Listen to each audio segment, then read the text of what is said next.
I'm Ellie, and here's where my story starts. Grew up in a small town, moved from one foster home to another until I landed with the Thompsons. They gave me something priceless, stability, something I craved all my young life. Life was plain till college. I was the first in my foster family to hit the big city for college, studied languages, Japanese, to be exact. Worked my butt off and got myself a translator job at an international trading company. It was a big deal for a small-town girl like me. One ordinary Tuesday, I walked into this cozy cafe near work, ordered my usual black coffee, and there he was, Jack. Tall, with a smile that could knock you off your feet. He was on his phone, looking all business but relaxed. I caught his eye, and that was it. "Hey, never seen you here before," I said, trying to sound casual as I sat down with my coffee. He looked up, his smile widening. "Just trying to escape the office chaos. I'm Jack," he replied, extending a hand. I shook it, feeling a spark. "I'm Ellie. So, what brings Mr. Escape the Office to my favorite spot?"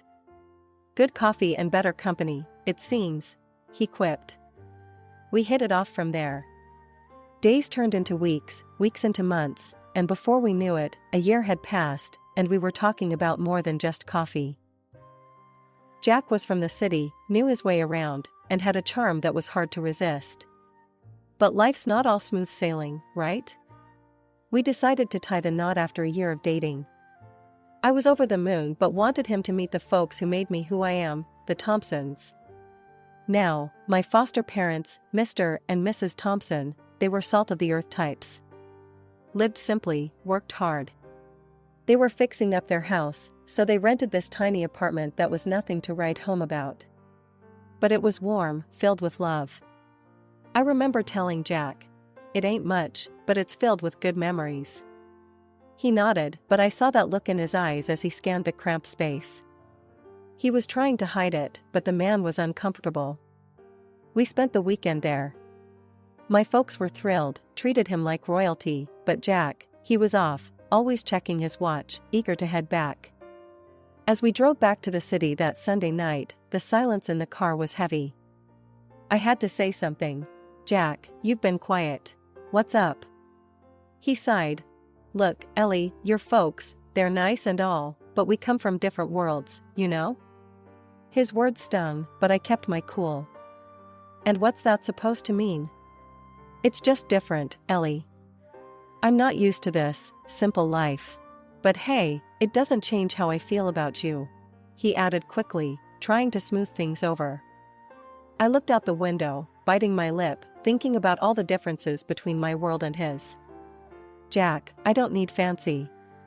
But we gotta respect where we both come from, right?" He nodded. "Right, of course. I love you, Ellie. That's what matters." His words were supposed to comfort me, but a part of me wondered if we were really seeing eye to eye. That night, I lay awake, thinking about the simple life I cherished and the complicated world I was stepping into. Just a few days after our uncomfortable visit back home, it was my turn to meet the other side, Jack's mom, Vivian. A high-rise in the city center, her place was decked out in all sorts of fancy stuff that screamed money. When we arrived, she greeted us at the door, decked out in designer from head to toe, and her apartment? It was like walking into a magazine. "Ellie, is it? And what is it you do?" Vivian asked, sizing me up as if I were an item she was considering purchasing. "I'm a translator. I work with Japanese clients at a trading company," I replied, trying to sound confident. "Oh, impressive," she half smiled, but her eyes were doing another sweep, like she was looking for something off about me. Then it slipped out where I was from and about my foster parents. Her face twisted a bit. "From the province, and fostered, you say? I don't think that's quite fitting for my Jack." Jack jumped in quick. "Mom, please. Ellie's wonderful, and I love her. We're getting married." That stirred up another pot. "Married? And when is this happening? How are you planning it?" Vivian's tone shifted to something a bit too curious. "We're thinking something small, intimate. Just us in Hawaii, actually. I said, hoping she'd catch on to the romance of it all. Vivian's eyes nearly popped out. Hawaii? Just the two of you? No, that won't do. What will my friends think if I can't even throw my only son a proper wedding? I tried to keep my cool. It's our day, Vivian. We just want something true to us, without all the fuss. That did it. She huffed, "This discussion is over," and walked out of the room. Jack looked at me, apologetic, and whispered, "Let me talk to her. We'll sort this out." 4 months zipped by, and despite the rocky start, there we were in Hawaii. It was supposed to be just Jack and me, but Vivian showed up, camera in hand, ready to document every second. Every moment felt like she was there, lurking, making sure she had something to post online. Jack seemed oblivious, soaking in the sun and the ceremony. I tried to smile through it, whispering to him as we stood on the beach, "I thought it would be just us." He squeezed my hand. "I know, I'm sorry. She's just excited, I guess. Let's just try to enjoy our day." Vivian was buzzing around us, her phone always up. "Smile here. Oh, this will look fabulous on my feed." I felt like a prop in her social media show, not a bride on her wedding day. It was our special day, but somehow, it had turned into another one of Vivian's extravaganzas. Coming back home as newlyweds should have been all about those cozy, love-soaked days, you know, breakfast in bed, slow dances in the living room, that kind of stuff. And it was, at least at first. Jack slipped this stunning ring on my finger the day we got back, the kind that catches the light and just won't quit sparkling. "It's been in my family for generations," he told me, his eyes all lit up with something like pride. "Be careful with that ring, Ellie. It's more than just expensive, it's an heirloom." Vivian chimed in, hovering over us like some kind of dark cloud on a sunny day. Her reminder felt more like a warning, making my heart sink a bit. The first few weeks, Jack and I were in our little bubble, stealing kisses, making dinners together, the whole 9 yards. But then Vivian started dropping by. Unannounced. All the time. It started one afternoon when I was folding laundry and the doorbell rang. There she was, Vivian, with that look on her face like she was about to inspect a military base. "Just checking in on my favorite newlyweds," she said, but her eyes darted around like she was searching for something wrong. I tried to be polite, make small talk even as she wandered into the kitchen, her fingers sliding over every surface. "Ellie, darling, do you ever clean? And where are the fresh vegetables? A man needs his greens." Her tone was dripping with disapproval. Jack just shrugged it off when I told him later. "She means well, babe. Just try to go with it." "Go with it?" I echoed, frustration bubbling up. "Jack, she's treating me like I'm on trial in my own home." He kissed my forehead, all casual like that was supposed to fix everything. "She's lonely, Ellie. Let's just cut her some slack, okay?" Slack turned into more slack, until one day I got home late from work. We'd just signed a huge contract with a new client from Japan, and I was buzzing with the thrill of it all, that is, until I found Vivian in my living room, an uninvited storm brewing. "I heard you've been spending a lot of time at the office. Late nights, hmm?" She raised an eyebrow, her voice thick with suspicion. "Yeah, it's a big project. Lots of new opportunities." I tried to explain, but she had a different opinion. 2 days later, Vivian personally came to my office and began counting out loud the men working with me, loudly suggesting I could be having an affair with one of them. Then, without an invitation, she barged into my boss's office. Seeing he was already elderly, she loudly proclaimed, "Well, she definitely won't mess with the old man." I was mortified, my face red as a beetroot. I demanded she leave, apologizing profusely to my boss and colleagues for the disruption. Thankfully, my boss, Mr. Jackson, had a sense of humor and just laughed it off, but the damage was done. That night, I'd had enough. I cornered Jack in our bedroom, my voice low and tight. "Your mom crossed a line today, Jack. She's accusing me of cheating. It has to stop." He sighed, long and heavy. Just try to get along. Please, for me. But getting along felt more and more like putting up with nonsense. Things between Jack and me started getting rocky, and due to the fact that Vivian was always whispering in his ear. Lately, Jack had been picking apart everything about me, from the way I dressed to the hours I worked. He had never minded before, but suddenly, everything was a problem. "Ellie, why you gotta wear that to work?" Jack frowned one morning as I got ready. "It was just a blouse and skirt combo, nothing fancy." "It's professional, Jack." "What's wrong with it?" I replied, adjusting my skirt. "It's too much. You're just inviting comments, working with all those guys." His tone had an edge, and I knew this wasn't really about my clothes. That was becoming a regular thing now. It got worse on my birthday. My boss gave me a small gift, a book with a note that read, "To my practically daughter." It was innocent, a kind gesture, but Jack blew it out of proportion. "You see? That's exactly what I'm talking about." "Why is he giving you gifts?" "It's not right, Ellie." Jack was livid when he saw the book. "Jack, it's just a book." He's like a father figure to me. I tried to explain, but Jack's eyes were clouded with suspicion, all thanks to Vivian's constant meddling. All this tension was a relief to escape when I headed out on a business trip to a neighboring city. Our company was setting up a new factory, and I was looking forward to the break from all the drama at home. The trip went well, and I was wrapping up with a dinner with our Japanese partners when I noticed shadows lurking near the restaurant. My heart raced. The street was dimly lit, but as I walked towards my hotel, the shadows moved closer.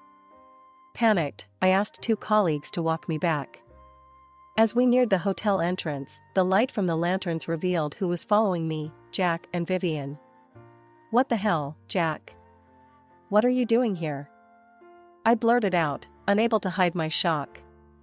Vivian stepped forward, her face twisted in anger. "We're making sure you're not up to no good.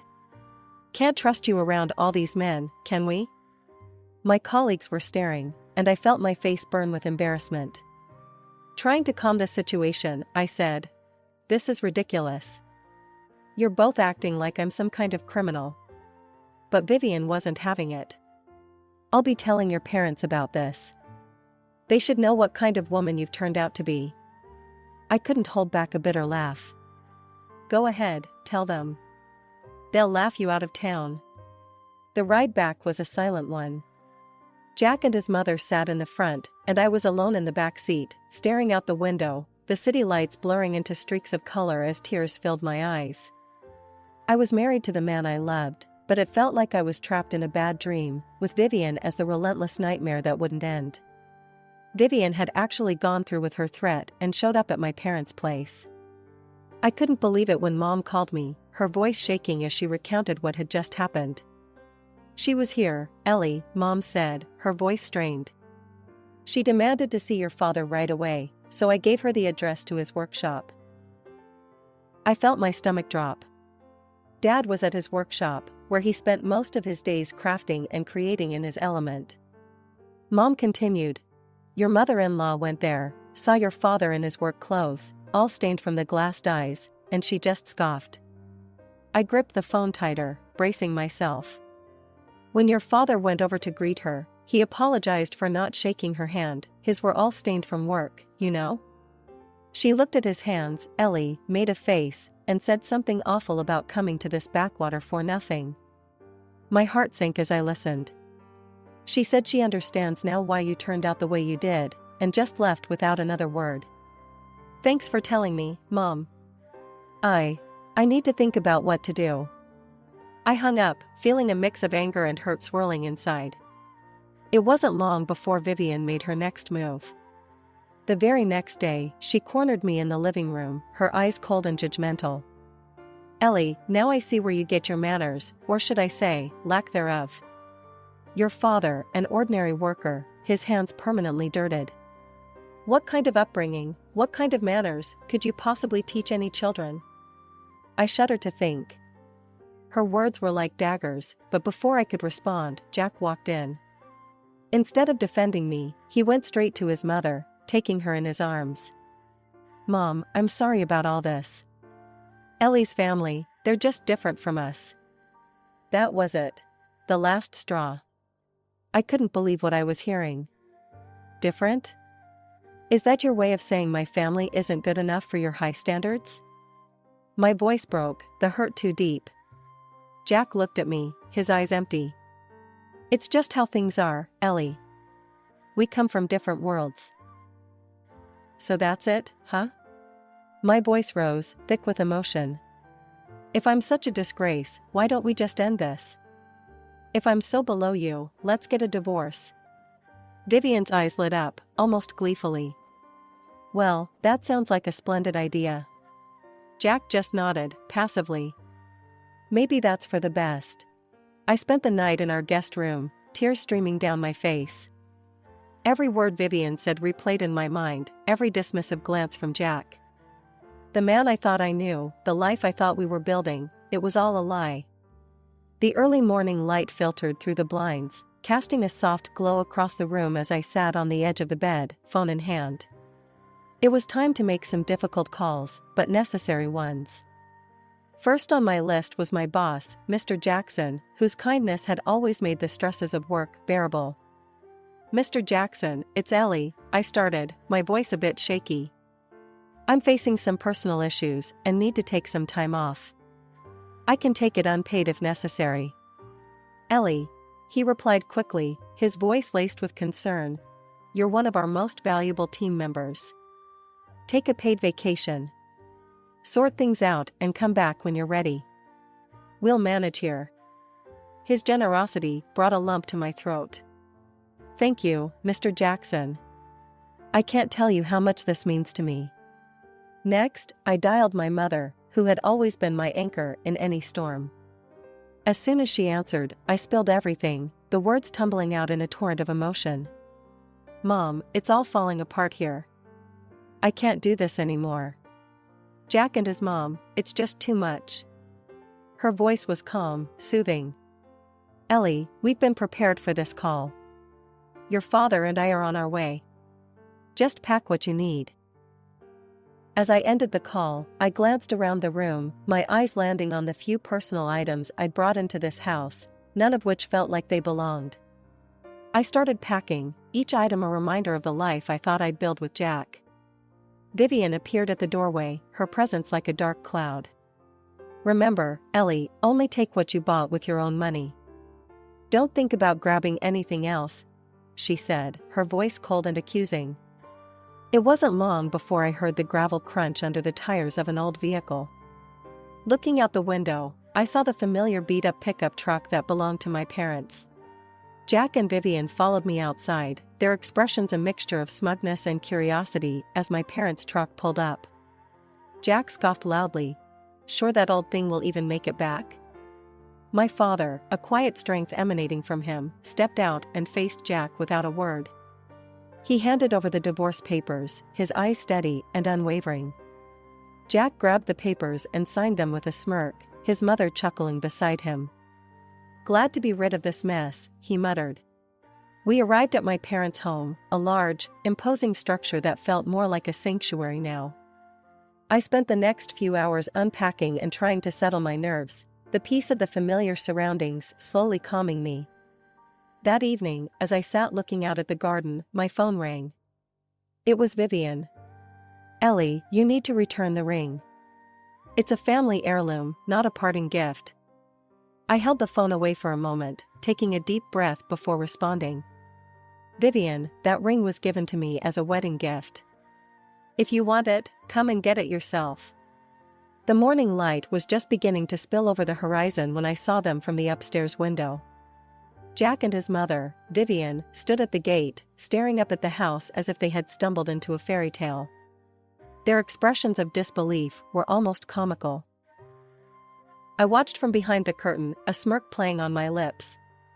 They looked so out of place against the backdrop of the large, meticulously landscaped front yard, their confusion palpable. Finally, I turned away from the window, hearing the sounds of my parents downstairs. I joined them, and we shared a knowing look before stepping outside. My parents were calm and collected as they walked past Jack and Vivian without a word, heading straight for the garage. They pretended not to notice the bewildered stares from my estranged husband and his mother. As the garage door swung open, revealing the sleek lines of 3 high-end cars, I could hear the sharp intake of breath from Jack. My father chose a gleaming black sedan, and we all climbed in. Just as we were about to pull out onto the driveway, Jack found his voice.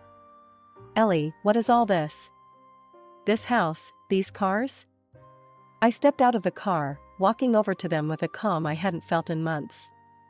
"This is my family home, Jack. My father owns a glass factory and several commercial properties. This is where I grew up." Vivian's face contorted with confusion and disbelief.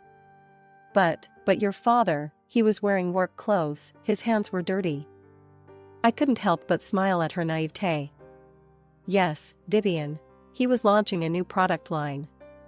It's a tradition in his company to get involved, hands-on.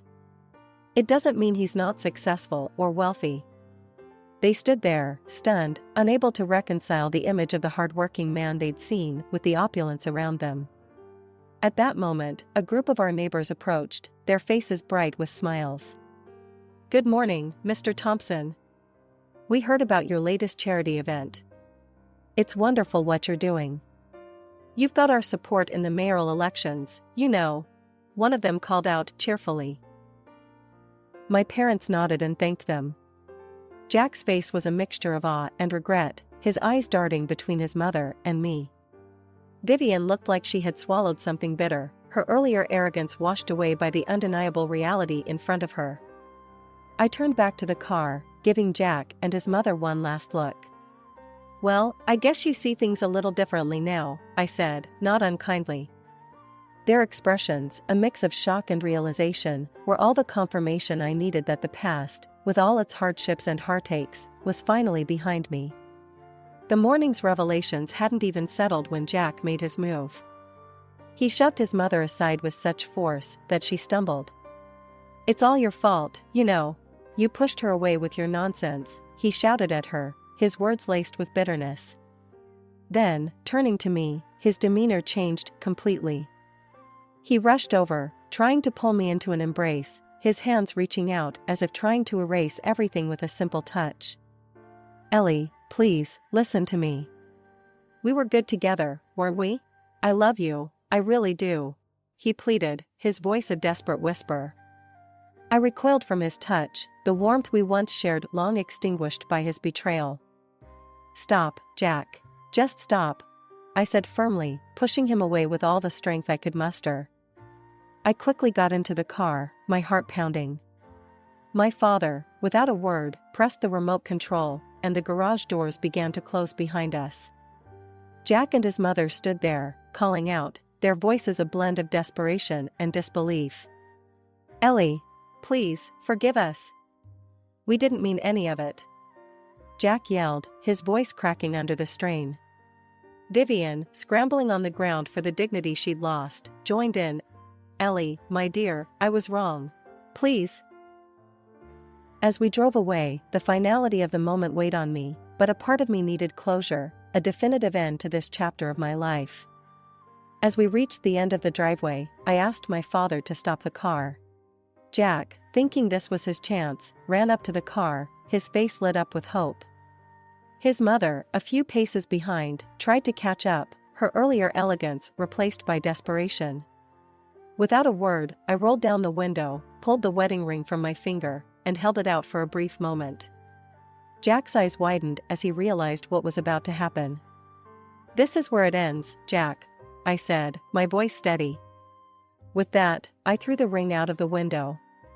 It glittered briefly in the morning sun before landing on the soft grass beside the road.